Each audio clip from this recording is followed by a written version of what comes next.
fait, c'est parce que j'avais refoulé ce lesbianisme depuis toute mon enfance. On n'est pas obligé d'être dans une seule case ou dans l'autre case, il y a plein d'autres cases différentes. La peur, elle vient du manque d'information. C'est ça. Donc c'est pour ça qu'il faut sensibiliser les personnes et informer les personnes que voilà, on n'est pas des monstres, on est des humains, on parle d'amour, d'identité et que voilà, on fait pas de la propagande. Je préfère m'appeler H, enfin. Je suis fière de ce nouveau prénom et puis ça fait plus, je sais pas comment expliquer, mais plus badass quoi. Ouais, je vois. Bonjour à toutes et à tous et bienvenue sur le podcast d'Over the Rainbow, un podcast qui vous donne la parole pour venir raconter vos histoires. Ici, vous allez apprendre des choses, vous informer, être sensibilisé à des causes, rire, peut-être pleurer aussi, mais ce qui est certain, c'est que ces épisodes vont vous toucher. Le mantra ici, c'est prenez soin de vous et prenez soin des autres et ça commence maintenant. Je vous laisse rejoindre ma conversation avec mon invité du jour. Bonne écoute! Bonjour H, comment vas-tu? Ça va super et toi Capu?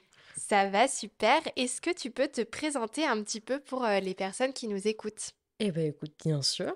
Du coup, moi c'est H, donc j'ai 24 ans, donc je suis de Nantes depuis ma naissance. Ouais, Que dire de plus? Eh bien, je pense qu'on va y venir au fur et à mesure de ce podcast, de toute manière. c'est ça. Pour dire de manière un peu plus large sur ta personnalité, qu'est-ce que tu aimes faire dans la vie? C'est quoi tes passions? Mhm. Alors, je suis quelqu'un d'assez aventurière. Ok, J'aime bien partir un petit peu faire mes petites aventures. Je suis quelqu'un qui aime bien toucher un petit peu à tout. Dès que je commence quelque chose, bah, j'ai envie de commencer quelque chose d'autre. Enfin, je suis quelqu'un de ok, très curieux. Alors, en ce moment, j'ai une passion pour les sports de glisse. Là, ok. je fais pas mal de surf skate, etc. J'aime beaucoup la musique, donc je fais du piano et de la guitare de manière autodidacte depuis mon adolescence. Le chant, j'aime bien ça, mais bon, c'est pas très juste quand je chante, donc je vais éviter d'en poser ça à mes proches. Ok, Et voilà, ouais, tout ce super. qui est forme d'art en général, j'adore ça. Trop bien. On adore. Bah super. Donc tu te définis comme lesbienne et non-binaire. Donc je te propose qu'on scinde cet épisode en deux parties pour explorer justement ces deux phases de ton identité et qu'on commence par la première sur ton homosexualité, si t'es OK. Mais bien sûr. Très bien. Alors du coup, pour commencer, est-ce que tu peux nous parler un petit peu de toi quand tu étais plus jeune, quand tu étais enfant? Quel genre d'enfant tu étais?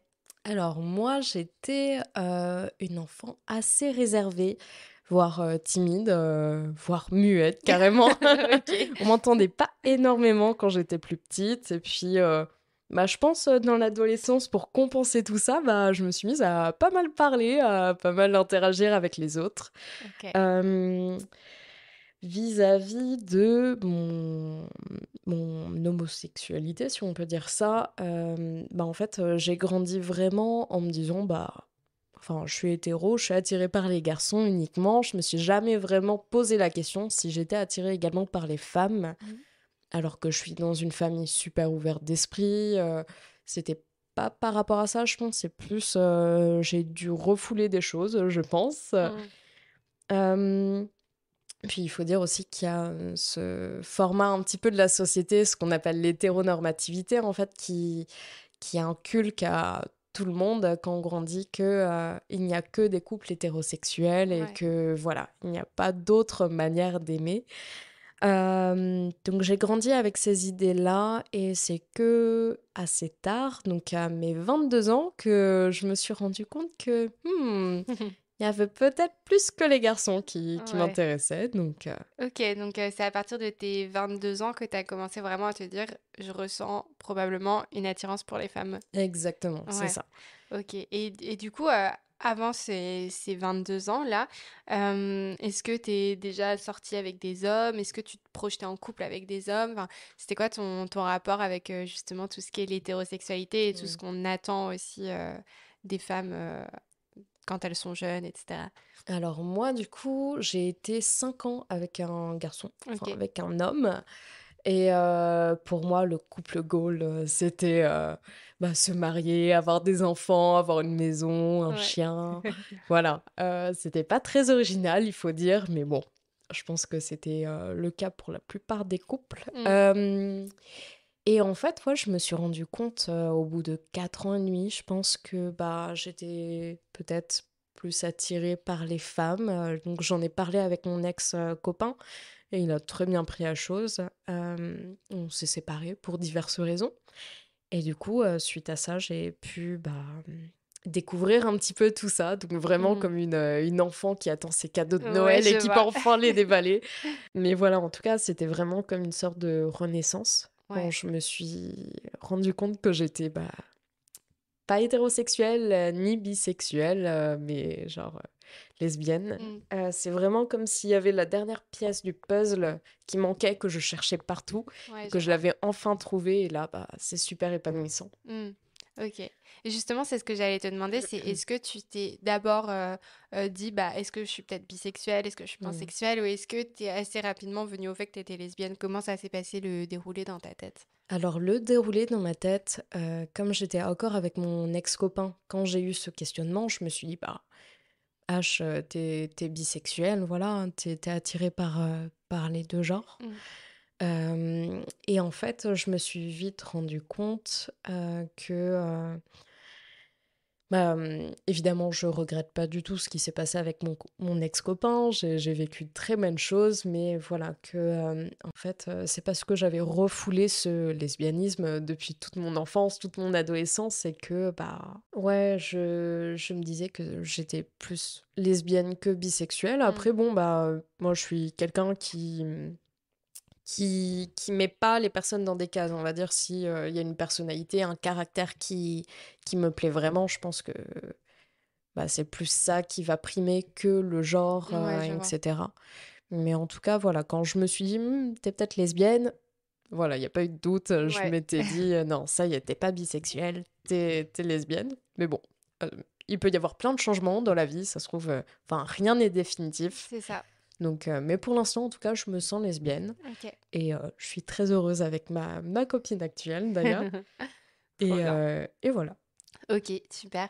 Et est-ce que tu as eu un déclic au fait de te dire, «Je suis lesbienne» ou est-ce que c'est venu plutôt progressivement? Alors tout à fait, j'ai eu un déclic, mais qui est venu progressivement après, lorsque ma grande sœur, nous a fait son coming out lesbien. Je me suis dit: «Mmh, c'est vrai que peut-être, H, tu es peut-être attiré par les femmes». Et c'est comme ça qu'il y a eu un processus en fait qui s'est Ouais. fait dans ma tête. Il y avait des choses qui s'expliquaient aussi parce que voilà, dans mon couple avec mon ex-copain, il y avait des choses que je ne savais pas expliquer, peut-être une manière de le rejeter, pas de manière forte, mais voilà, je ressentais plus les mêmes choses pour lui. Et en fait, ouais, c'est la petite graine qui a germé au fur et à mesure des mois et ouais, donc merci à ma grande sœur, c'est grâce à elle que j'ai pu, me poser ces questions, donc Bah, super. Et justement, pour toi, est-ce que ça a été, difficile de faire ton coming out après elle ou pas? non, pas du tout, pas du tout, ça a été justement assez libérateur parce que c'est vraiment comme si, j'avais un bandeau sur les yeux et qu'elle avait réussi à dénouer, tu sais, mince. Oui, je vois, Voilà, dénouer le c'est bandeau ça, et elle a que ouvert une j'arrivais à voie, en fait. voir, donc non, non, ça a pas du tout été difficile. Au contraire, ça m'a permis de me poser les questions parce que je pense que, bon, je me serais peut-être posé les questions un jour, mais voilà, ça a quand même facilité le processus. Donc non, non, j'étais super heureuse, qu'elle l'ait fait parce que ça a enlevé justement ce côté-là, de refouler en fait, ce lesbianisme. Donc non, non, ça a pas été dur, du tout. OK, trop bien. Et comment votre famille a réagi, du coup, dans le fait, d'avoir, ces 2 enfants, lesbiennes? Eh écoute, ça a été très naturel. Franchement, on a des parents qui sont super ouverts d'esprit. Il y a pas eu de scène de ménage, par rapport à ce concept-là. Je me rappelle quand je l'ai, annoncé à ma sœur et à ma mère, ma sœur a dit, sur un ton humoristique, mais merde, je comptais sur toi pour les gosses. Ouais, évidemment, il y a même en tant que lesbienne, on peut avoir des enfants, mais voilà, c'était la petite blague qu'elle m'a faite. Mais OK. non, non, il y a pas eu de souci, ça a été très bien accueilli. Enfin, en fait, c'est comme si enfin, ça a été normal, quoi. Oui, c'est ça. Ouais. Il y a Il n'y pas a eu pas eu de de réaction de c'est ça. rejet, comme Ce qui devrait être, malheureusement, le normal, de ouais, voilà. Ça exactement. devrait toujours être comme Comme ça, quoi. dans la société, bah, quand il y a deux personnes de la même fratrie, Mmh. qui sont hétéros, bah, enfin, ça a été le même processus, Trop quoi. bien, bah, c'est super et qu'est-ce que ça a changé, pour toi, le fait d'être, out, de dire que tu étais lesbienne? Est-ce que ça a eu un changement entre ce moment où tu commençais à te poser un peu les questions de ton côté et ce moment où tu as été ouvertement lesbienne? Tu as ressenti un changement ou pas? Alors j'ai ressenti plutôt un sentiment de libération, heu, où je pouvais être, enfin moi-même peut-être? Mmh. Où j'ai commencé à plus, alors pas m'imposer, à plus comment on dit? Plus, ouais, me libérer, c'est vraiment tout ce qui tourne autour de la libération. Par exemple, depuis que j'étais jeune, j'avais toujours voulu me couper les cheveux assez courts et je m'étais dit: «Bah, allez Anaïs, enfin maintenant tu à être toi-même, bah, vas-y fonce, chez le Let's coiffeur, go. va faire ta coupe que tu veux faire depuis des années». Donc non, non, ça a été très libérateur. Hem, mais sinon, en fait, on y reviendra plus tard, mais cette question du coming out lesbien, bah, ça ouvre une porte et puis ça en ouvre, plusieurs. Enfin, tu vois plusieurs des portes, tu te dis: «Mmh, OK, j'ai réfléchi mon orientation sexuelle, mais ensuite il y a l'identité de genre». Enfin, on y reviendra après, mais Ouais, ouais. justement, tu utilises très bien parce qu'on va y venir, très rapidement. Juste une dernière question par rapport au lesbianisme. Mmh. J'ai déjà entendu, certaines lesbiennes qui disaient que, c'était difficile des fois en tant que lesbienne de faire des rencontres, parce que, il y a moins de lieux, dédiés aux lesbiennes alors qu'il y a Mmh. plus de bars gays, par exemple. Donc j'ai déjà Ouais. entendu des lesbiennes faire ce genre de réflexion. Est-ce que, toi qui es en couple, donc Mmh. apparemment tu as réussi à en trouver, est-ce que tu as des conseils à donner, sur le sujet? Alors, donc moi, dans mon cas, quand j'ai fait mon coming out lesbien, j'ai pas été très originale pour faire des rencontres. Bah, j'ai téléchargé Tinder et voilà, j'ai créé mon compte, hein. Mais bah, c'était plus, des personnes avec qui je suis allée boire des verres, plus des nouvelles rencontres que des relations amoureuses ou de coups d'un soir. Ouais, Hem et moi, ma copine, je l'ai rencontrée donc en fait, on bossait, dans le même lieu de travail. OK. Donc bah, au fur et à mesure, comment dire? Bah, on s'est rapprochés et cetera donc en fait, il y a pas eu un cadre, autour du thème LGBT qui Ouais, nous a je vois. rassemblés. C'est plus un coup de cœur, un coup de cœur commun partagé. Mais par contre, bah, si je peux te donner peut-être un conseil, c'est, se rapprocher peut-être alors pas forcément d'un centre LGBT, mais je sais que, par exemple, autour de domaines comme le roller derby, il y a quand même une grosse commu LGBT. Donc OK. voilà, il y a des sports, des arts en particulier où tu peux peut-être rencontrer plus facilement des lesbiennes ou d'autres personnes de la commu LGBT. Mmh. Moi, je suis actuellement bénévole auprès de NOSIG, donc le centre LGBT nantais. Donc Mmh. NOSIG pour nos orientations sexuelles et identité de genre pour être super inclusif. OK. Je Et noterai dans la description si ça intéresse des yes, personnes sur Nantes. trop bien. Et je sais que, ouais, bah, ça peut être un bon lieu de rencontre. Alors, évidemment, les personnes ne vont pas là pour se mettre en couple. C'est Oui. surtout le côté, voilà, pour être ensemble, pour avoir des groupes de parole, pour accueillir les autres. Mmh. Mais voilà, ça peut être des idées liées à un loisir, à une passion en commun. Mais c'est vrai que, oui, je rebondis sur ce que tu disais, il y a beaucoup de bars gays. Mmh. Mais on voit très peu de bars, plus, ouverts à tout type de personnes LGBT. Ouais. Je sais qu'il y a un très bon, lieu, ça s'appelle le bistrot La Plaisir, sur l'île de Nantes, OK. qui font, pas mal de soirées, à thème. C'est super sympa, mais voilà, on peut toujours retrouver des lieux, où il y a un petit peu de commu LGBT. Donc OK. pour rencontrer des personnes, ça peut être une bonne idée. Trop bien et comment est-ce que tu as vécu du coup le fait de de te mettre en couple avec une femme, est-ce que tu t'es sentie enfin à ta place? Enfin, quelle différence aussi t'as vécu avec le fait de, enfin là, en comparaison avec ton ancienne relation Mmh. hétéro? Enfin, qu'est-ce que ça a changé pour toi? Ah bah, c'était super, hein, enfin ça l'est toujours, hein. Ouais, Mais oui, oui, c'est sûr que alors j'ai vécu qu'une relation hétérosexuelle et une relation, lesbienne, mais non, il y a pas photo, après c'est lié aussi à la personnalité, mais bon, sortir avec un homme et sortir avec une femme, c'est pas pareil, après je veux pas faire de généralité encore une fois, mais ouais, je me sens quand même bien plus, écoutée, bien plus soutenue, moins le côté, comment dire? Faire les tâches ménagères, ouais, la charge courir mentale. après, voilà, la charge mentale, la fameuse charge mentale, bah, elle est beaucoup moins, en tout cas dans ma relation actuelle. Ouais, Mais alors je dis pas que tous les couples hétéros et tous les couples LGBT, c'est comme ça, hein, que dans tous les couples hétéros, il y a la charge mentale, exclusivement pour la femme, que dans les couples lesbiens, c'est partagé. Non, en tout cas ça pour dépend toi, de ça s'est passé l'individu. comme ça, ouais. Mais par rapport à mes 2 relations, oui, j'ai pu, quand même, comparer, enfin ressentir, Une différence. ouais, une différence positive. Ok, trop bien. Alors du coup, maintenant, si tu veux bien, on va passer à une seconde partie dans laquelle on va parler de ton rapport à ton identité, puisque comme tu le disais, quand on Mmh. rentre dans la communauté LGBTQ+, on peut voir des nouvelles portes qui s'ouvrent.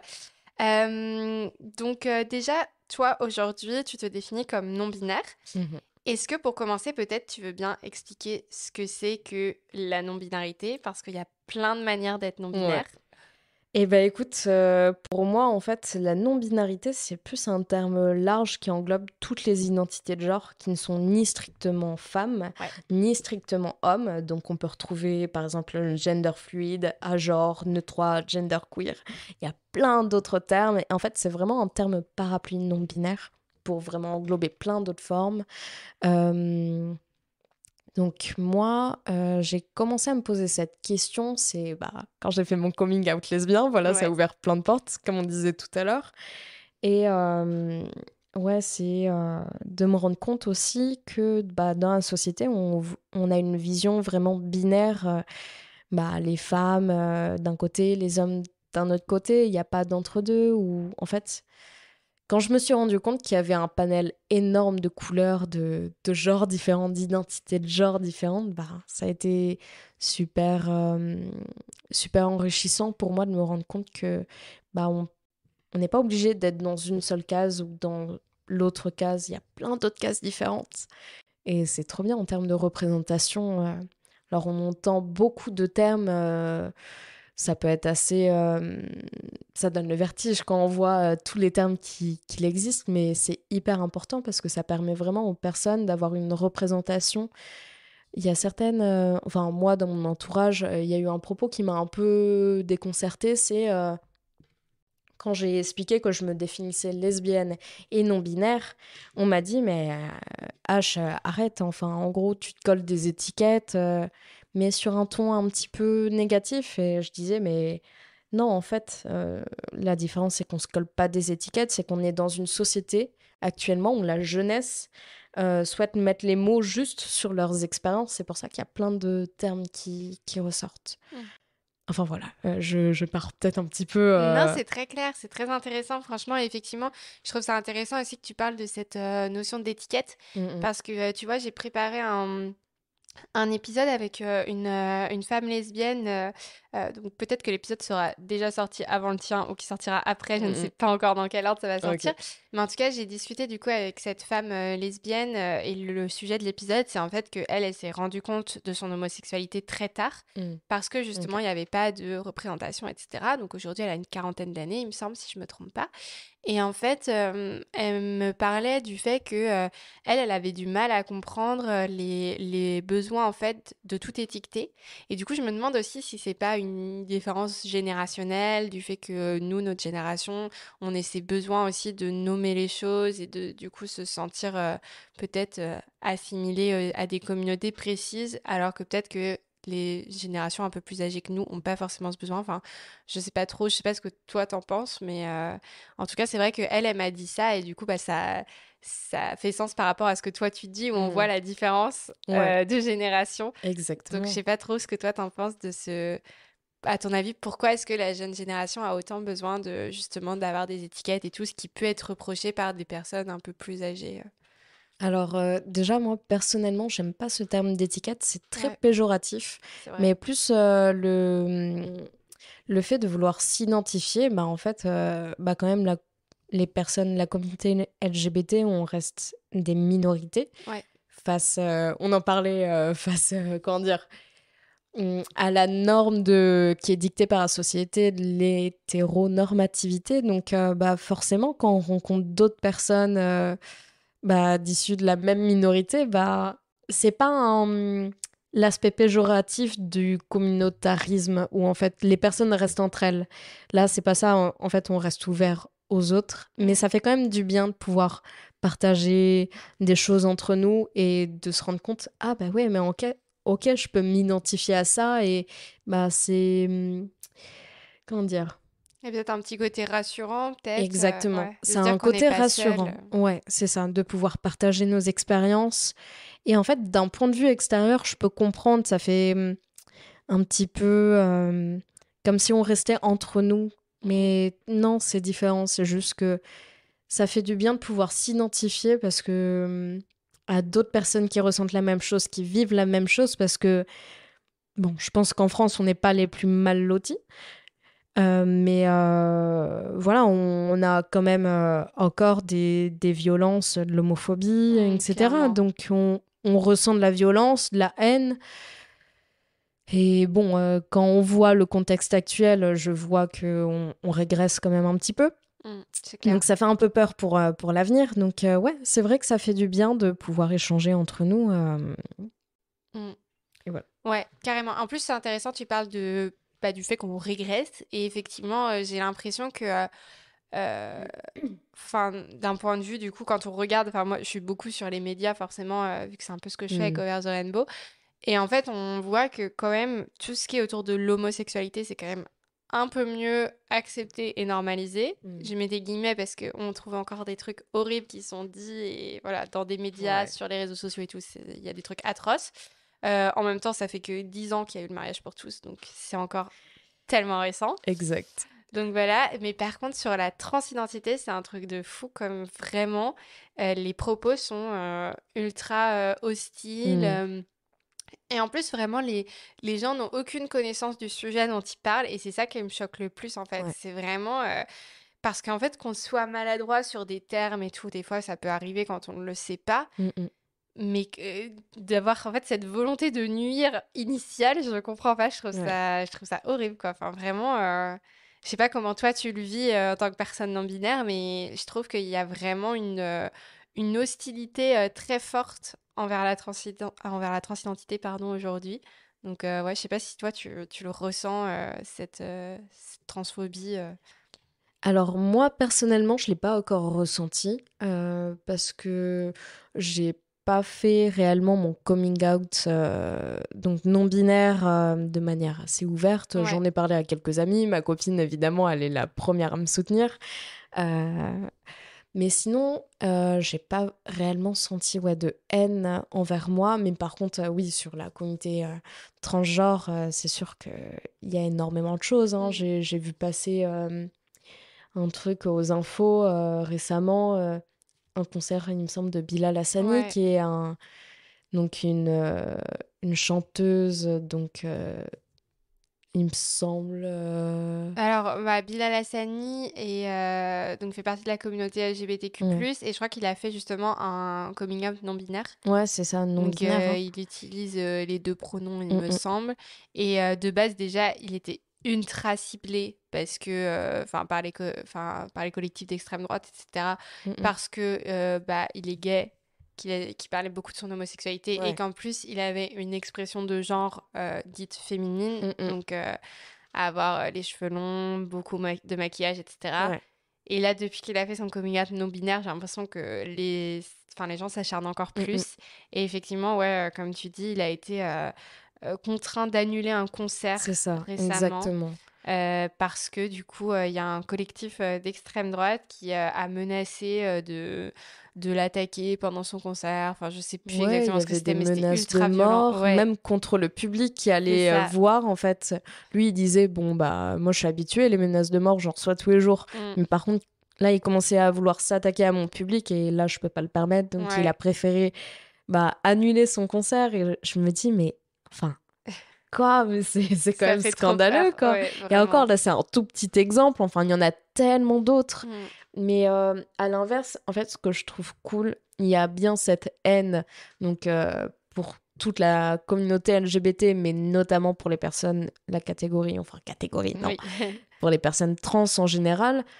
Mais d'un autre côté, ce qui est cool, c'est qu'il y a pas mal de personnalités qui revendiquent. Donc, il me semble, il y a Elliot Page qui a Ouais, fait quand même un coming out trans et c'est super fort parce que, ouais, encore une fois, ça permet aux personnes ciblées bah, de pouvoir s'identifier à quelqu'un, en plus quelqu'un de connu. Donc ils se c'est disent ah ça. ben waouh, mais si cette personne a fait son coming out, bah moi aussi je peux le faire. Mm. Donc voilà, il y a une dualité où en même temps on se reçoit plein de haine, mais d'un autre côté c'est super bien parce qu'à notre époque, bah il y a pas mal de représentations de figures importantes dans notre société qui osent Ouais, carrément. faire ce pas-là. Donc non, c'est quand C'est même vrai. cool. Il y a les deux côtés en fait. D'un côté, on en parle plus et du coup, Ouais, c'est trop bien. Et d'un autre côté, vu qu'on en parle plus, bah, il y a aussi plein de gens qui exactement. s'offusquent. Ouais, Mais en fait, enfin, ce qu'on voit, c'est que c'est un peu les mêmes réflexions qu'on avait il y a 10 ans pendant justement les manifs pour tous, etc.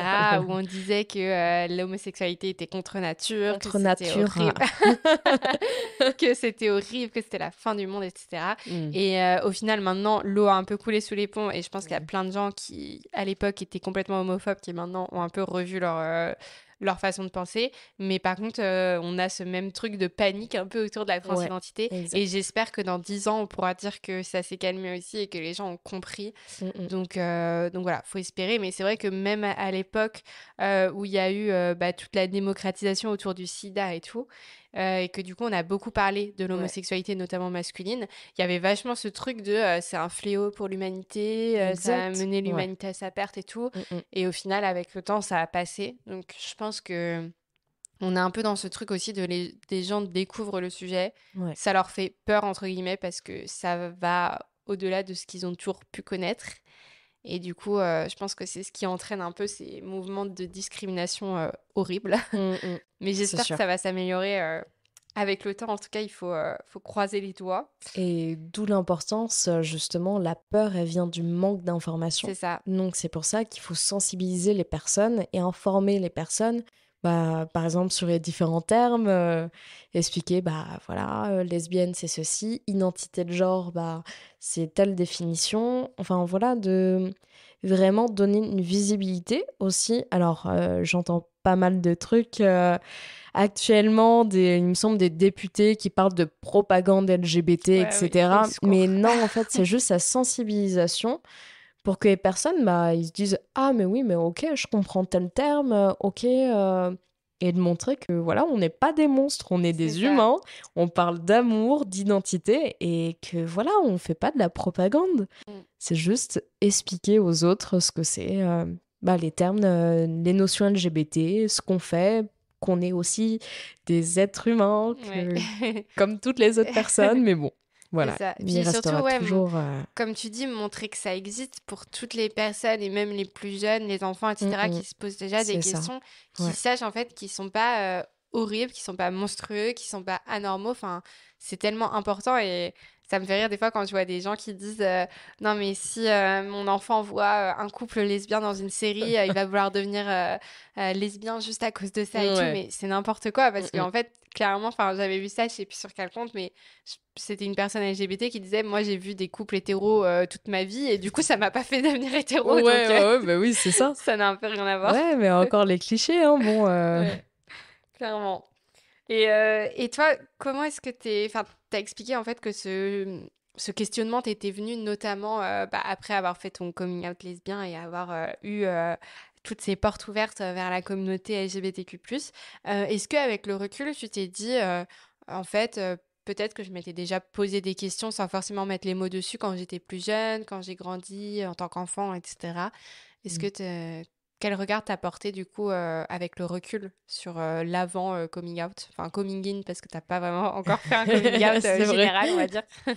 Alors moi, concernant mon coming in non binaire, bah, c'est venu, comme on disait, après mon coming out lesbien. J'ai commencé à me poser des questions et comme le coming out lesbien, en fait, j'ai pris du recul et je me suis dit, mais en fait, il y avait plein de signes, même dans ma jeunesse, quand j'étais plus jeune. Bon, j'ai pas non plus 80 ans, hein, j'ai 24 ans, c'est pas si loin, mais voilà. Mais ouais, de me rendre compte que, alors, encore une fois, on a eu de la chance avec ma sœur, voilà, on a eu des parents qui nous ont pas habillés en rose pour les filles, voilà, on avait des vêtements de toutes les couleurs. Nos parents, ils achetaient pas forcément des poupées Barbie, on jouait au Playmobil, etc. Donc, voilà, aussi, on reviendra plus tard, l'importance des jeux mixtes pour les enfants, pour qu'ils grandissent dans un cadre assez neutre. Donc voilà, j'ai eu la chance de grandir dans ce cadre-là.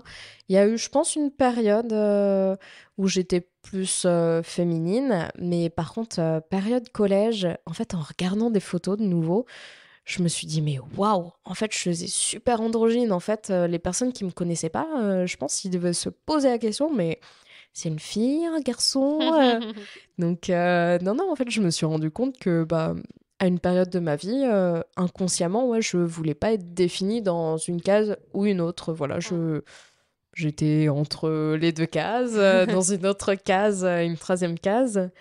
Et, euh, et ouais, de me rendre compte que c'est comme mon attirance pour les femmes, ça a toujours été plus ou moins là.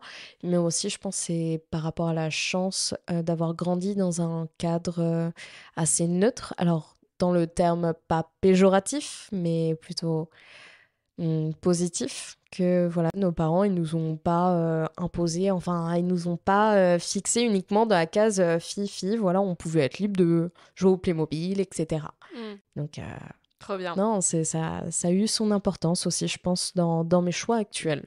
Ok. Et pour ton coming out, donc t'expliquais que t'en as pas encore forcément parlé à beaucoup de personnes. La première personne à qui t'en as parlé, du coup, c'est ta copine Ouais, Ouais. exactement. Donc, c'est ma copine.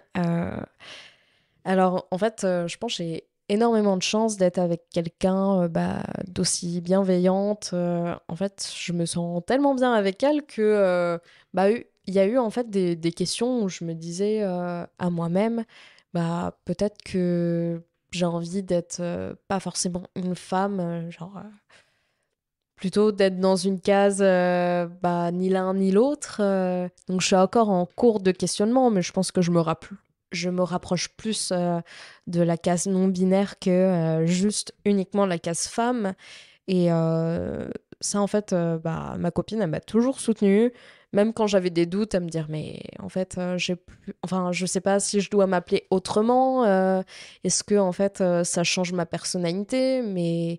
Et puis ma copine me disait, mais non, enfin, assume si t'as envie d'être la personne que tu veux être, vas-y, fonce. J'ai toujours vachement été soutenue par elle. Hmm. Et je la remercie d'ailleurs.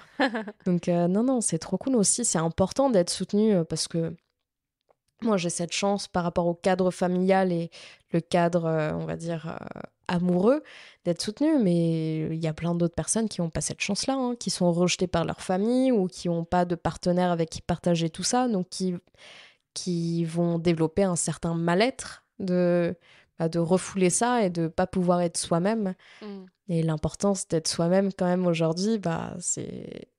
Enfin, ouais, c'est Ça a pas de tout le prix, monde quoi. n'a pas cette chance et voilà. Hmm. Je me considère comme chanceuse de pouvoir faire tout ça et sans être rejetée par mes proches. Hmm.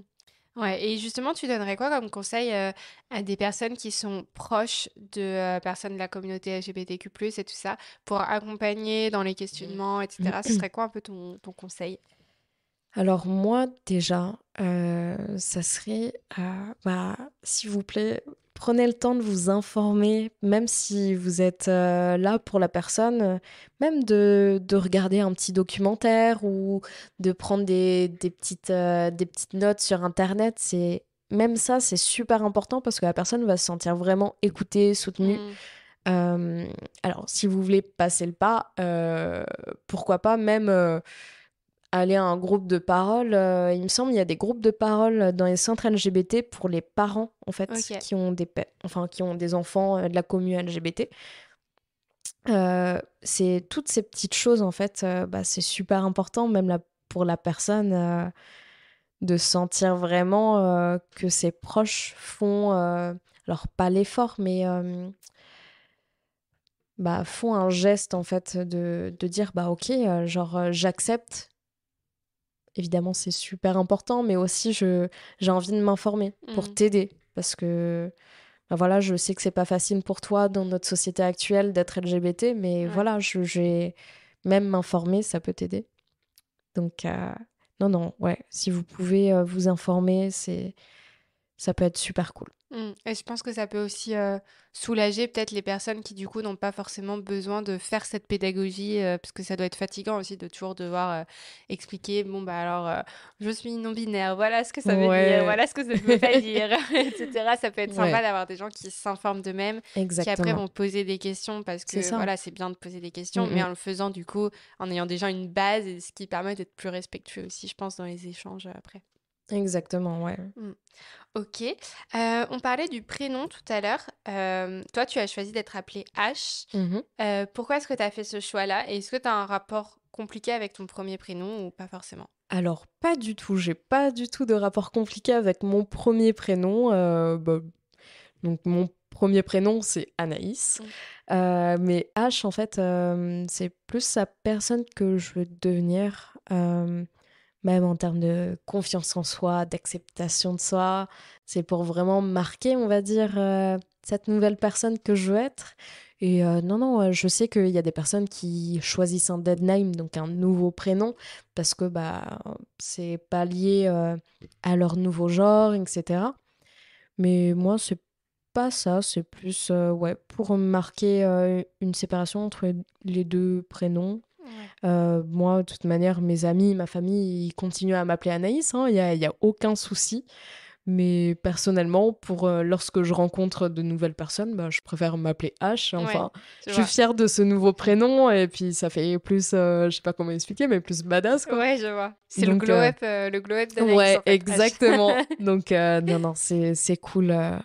Et j'ai beaucoup hésité, comme je disais tout à l'heure, à choisir un nouveau prénom. Alors, évidemment, je vais pas être au point de le mettre sur ma carte d'identité, Mm. etc. Mais je me disais, vas-y, pourquoi tu veux changer de prénom et tout. Et au fond, ouais, je voulais vraiment le faire pour marquer tout ça. Oui, je vois. Donc, et puis encore une fois, ma copine, elle m'a dit, en plus, c'est super stylé, vas-y, fonce. Si t'as envie, fais-le. Tu le fais pour toi, pas pour les Ouais. autres. Ouais, c'est ça. C'est vrai que c'est stylé, c'est badass, Ouais, sympa. exact. Puis au moins, tu n'as pas non plus ce rapport de je rejette Anaïs, j'ai pas envie, parce que c'est vrai qu'il y a des personnes, même non binaires, qui ont ce besoin de changer de prénom parce que pour elles, c'est quelque chose, ça c'est associé à quelque chose de négatif et tout. Toi, c'est vrai que t'as pas ce problème-là, entre Ouais, guillemets, et que ouais, du ouais, coup, t'es plus souple par rapport à ça, mais que exactement. H, c'est un peu badass et c'est Ouais. qui tu as envie d'être, quoi, on va dire. C'est ça, et puis ça a un lien aussi avec mon prénom, donc le A Oui, c'est de ça. Anaïs, le S de Anaïs, et puis genre par rapport à mon nom de famille, que je ne vais pas divulguer Oui. ici. Mais voilà, je me suis dit aussi que ça faisait lien, et puis C'est ça. Ça fait un peu un surnom, en fait, ouais. mais Et qui est puis moi, il badass. y avait donc par rapport à mon prénom, mon nom de famille, et puis aussi cette signification, donc H en anglais, ça veut dire cendre, et puis c'est un petit peu cette renaissance aussi, un peu comme un phénix, et c'était aussi Trop cette bien. importance-là, quoi, la signification. Trop stylé. Euh, et du coup, qu'est-ce qu'il en est des pronoms? Mhm. J'entends que tu te genres au féminin.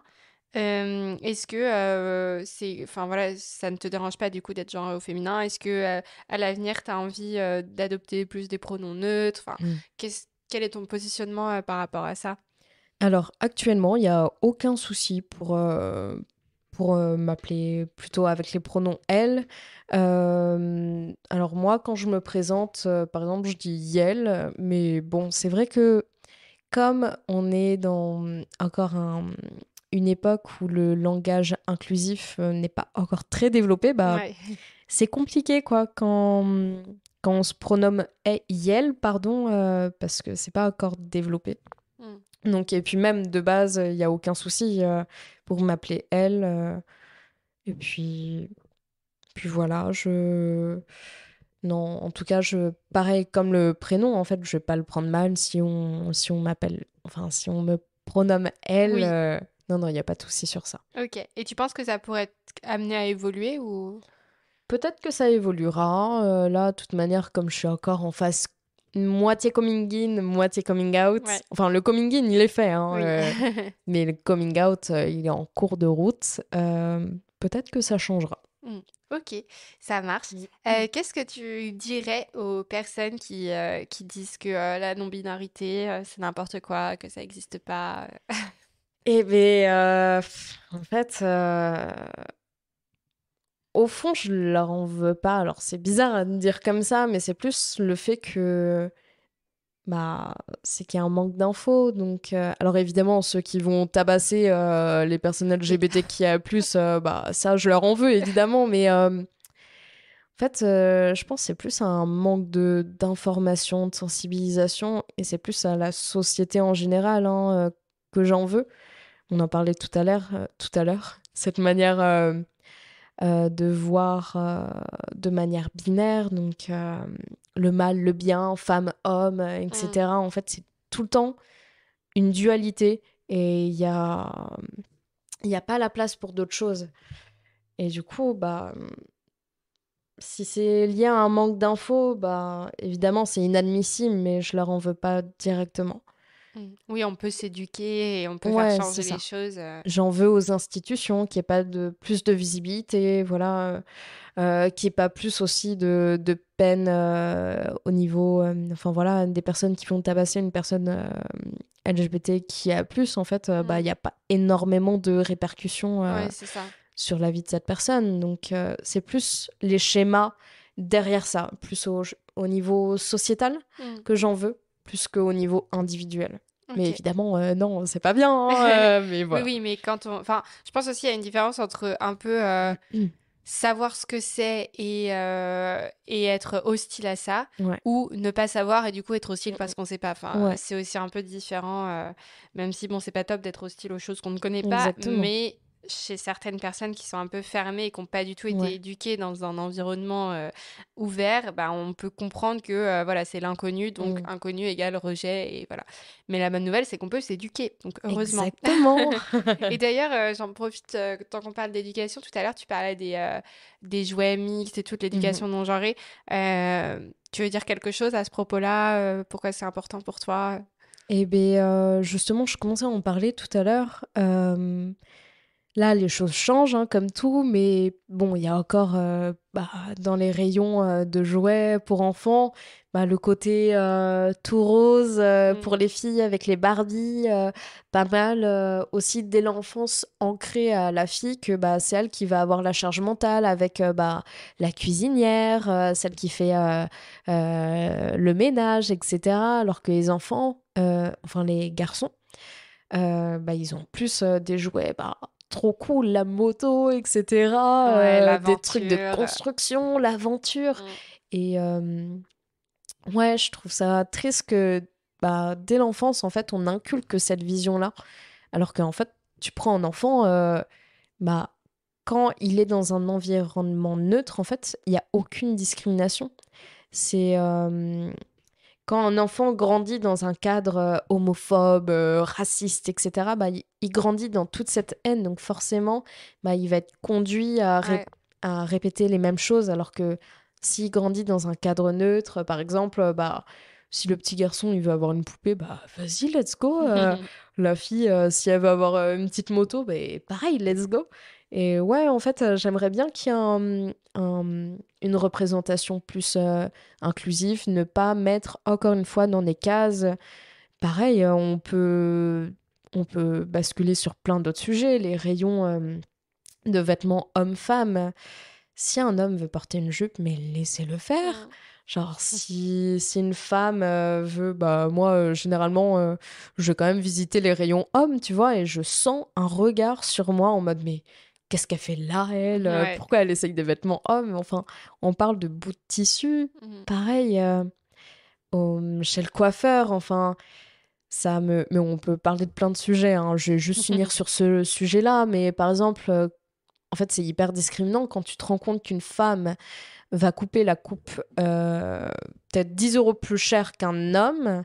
Et moi, par exemple, bah, quand je me suis coupé les cheveux courts, alors qu'on parle juste de la longueur des cheveux, j'ai payé plus cher. En fait, pour moi, il devrait y avoir un tarif mis en place par rapport à la Oui, c'est longueur ça, ce de serait cheveux beaucoup plus coupés, pas par logique. rapport au sexe ou au genre. Ouais.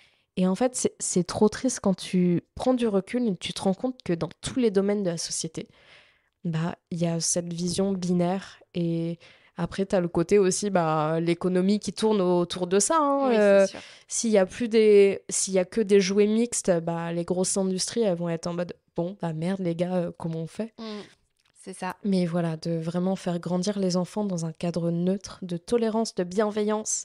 Mais purée, bah, la société, elle va être vachement cool, quoi. Parce C'est que ça. C'est c'est assez déprimant actuellement. Ouais. Mais bon. Et puis en plus, ce que tu dis, c'est très vrai là sur la binarité fille-garçon et tout. Mais en fait, à l'échelle de l'histoire, c'est super récent qu'il y ait Ouais, justement cette dualité jouet-fille, jouet-garçon et tout. Et exactement. ça a vraiment été mis en place par la société capitaliste au siècle dernier. C'est Et ça. en fait, voilà, avant ça, les enfants jouaient juste avec des jouets Mm, mm. parce que ça les intéressait. Et je pense quand même que les petites filles étaient plus invitées par leurs parents, etc., qui faisaient Ouais. les choix pour elles d'avoir des jeux plus dits de filles autour du care, de justement de jouer à la maman, enfin voilà ces Mm, trucs-là. mm. Mais par contre, c'est vrai que cette dualité extrême entre rose, bleu, Ouais, etc., c'est vraiment hyper récent en fait sur l'histoire de exactement. l'humanité. Donc Ouais. la bonne nouvelle, c'est qu'on peut quand même facilement revenir en arrière si on fait un peu, Oui. s'il y a de la volonté derrière pour ça. Et d'ailleurs, la culture amérindienne, en fait, les enfants, ils s'habillaient de manière neutre avant de pouvoir choisir leur identité. Mhm. Parce qu'en fait, dans leur culture, il y avait 5 genres. Donc, il y avait le genre donc, femme, le genre homme, il y avait la bispiritualité, donc il y avait soit deux esprits féminins, deux esprits masculins. Les deux esprits, ça abritait une identité double et c'était très respecté, voire même une bénédiction divine. Et tu avais une cinquième genre, c'était transgenre. Donc en fait, encore une fois, ça montre qu'on régresse énormément. Il y a des siècles, il y avait déjà cette ouverture d'esprit dans des Mm, cultures amérindiennes. Donc c'est on se dit, ça. mais merde, pourquoi on a autant régressé, quoi, les gars? C'est trop ça, ouais, c'est hyper intéressant en tout cas. Effectivement, quand on se renseigne un peu dans l'histoire, etc., il y a plein de d'autres exemples qui montrent qu'en fait, ça n'a pas toujours été homme-femme, Mm, mm. dual, etc. Ouais. Donc, très intéressant. Toi, aujourd'hui, c'est quoi tes projets, tes envies pour plus tard Alors, c'est une vaste question. Eh bien, moi, pour plus tard, ça paraît peut-être un peu cuculapraline, mais j'aimerais bien mettre en place des choses à mon échelle pour instaurer plus de bienveillance, de tolérance, pas que par rapport à la culture LGBTQIA+, mais en général, quoi, qu'il y ait plus de sensibilisation, d'information. Euh, voilà, que les jeunes, la prochaine génération, qui puisse vraiment grandir dans un cadre de bienveillance. Euh, voilà, c'est plus tourné ouais, sur aider les autres, Hmm. etc. et changer un petit peu les choses parce que bon, c'est voilà, faut penser au futur, aux générations d'après. Si on, enfin, c'est à nous de faire ce travail-là, de leur, comment dire, leur instaurer un cadre assez bienveillant pour Hmm. leur avenir. Donc, par rapport à mes projets, ouais, j'ai vraiment envie de travailler sur tout ça. Et puis, sinon, ouais, bah, continuer ma petite route, hein, de toute manière, faire au jour le jour, continuer à aider à mon échelle. Et puis, j'aurai comme projet, là, l'année prochaine, de faire un gros voyage introspectif, je sais pas si ça se dit ce terme, On mais comprend l'idée. ouais voilà, de traverser en fait tout le continent asiatique juste avec mon petit sac à dos et éviter de prendre l'avion pour limiter les émissions, enfin pour limiter mon impact sur l'environnement et vraiment découvrir la culture auprès des habitants, éviter les gros sentiers touristiques. Et puis bah vraiment réfléchir sur ce que je veux être, ce que je veux devenir, l'impact que je veux avoir à mon échelle Trop et bien. puis voilà. Trop, trop cool. Bah écoute, quand ce podcast sortira, ça se trouve, tu l'écouteras au milieu. Au Népal. C'est ça. Donc, trop sympa. Bah super. Bah écoute, je te souhaite le meilleur pour la suite. Tu nous donneras des nouvelles. Eh ben, avec plaisir. Qu'est-ce que tu dirais aux personnes qui nous écoutent et qui se questionnent actuellement sur leur orientation sexuelle et ou leur identité de genre? Eh bien, entourez-vous de personnes bienveillantes qui vont vous accepter parce qu'ils n'ont pas le choix, bordel. Soyez ce que vous voulez être et puis qui vous voulez être. Prenez le temps qu'il vous faut aussi parce que c'est compliqué de faire le coming in, donc tout le cheminement de réflexion que vous faites à l'intérieur de vous-même. Et puis après, une fois que vous l'avez accepté, ça va se faire plus ou moins tout seul, hein. Et puis, ouais, merde, aimez-vous les uns les autres. Et puis, un maximum de bienveillance. Et puis, bon courage à toi si tu te poses toutes ces questions. Mais dis-toi que t'es pas tout seul, toute seule. Tu as plein d'autres personnes qui ont partagé le même cheminement. Donc voilà, tu peux y arriver. Super, merci beaucoup. Dernière petite question. Donc, over the rainbow, ça signifie au-delà de l'arc-en-ciel. C'est une notion d'espoir forte. Quelle serait la notion positive et inspirante que toi, tu voudrais transmettre aujourd'hui? Quel serait ton mot de la fin pour cet épisode? Eh ben, le mot de la fin. Ça peut être une phrase de fin. Ouais, une phrase de fin, je l'ai dit un petit peu tout à l'heure, mais ouais, soyez bienveillants, acceptez-vous, et puis vivez à fond votre vie. Enfin, il vaut mieux avoir des remords que des regrets, il me semble. Donc, faites ce qui vous semble le plus juste, et puis voilà. J'ai pas trop d'inspiration pour finir, mais c'est très très bien, c'est très très clair et ça rejoint tout à fait ce que tu disais avant. Donc c'est super, on finit sur une notion positive, inspirante, voilà, aimez-vous et faites-vous confiance. Vous savez qui vous êtes et qui vous aimez, donc voilà, foncez et comme tu le disais, entourez-vous des bonnes personnes, même si ça veut dire faire des fois du tri dans son entourage, voilà, ça peut valoir le coup si c'est pour être plus épanoui, je pense. c'est sûr. Merci beaucoup du coup Ash d'avoir proposé d'enregistrer cet épisode pour raconter ton histoire. Franchement, c'était trop intéressant. J'ai appris plein de choses. Je pense que les personnes qui vont nous écouter vont aussi apprendre des choses et que ça va leur servir si elles ont le même parcours que toi. Et aussi si elles ont d'autres personnes dans leur entourage qu'elles ont besoin d'accompagner, etc. Donc, merci beaucoup à toi. Merci à toi, Capucine. C'était top ce podcast. Et puis, on se dit à bientôt. C'est ça. Merci beaucoup. Et merci à vous aussi d'avoir écouté cet épisode. Pensez à lui mettre 5 étoiles si vous l'avez apprécié. Vous pouvez me retrouver sur tous les réseaux sociaux, me soutenir sur Tipeee si vous le souhaitez et acheter mon livre Qui suis-je qui est disponible aux éditions Le Duc. Je vous dis à très vite pour un prochain épisode et n'oubliez pas, prenez soin de vous, prenez soin des autres. Bye!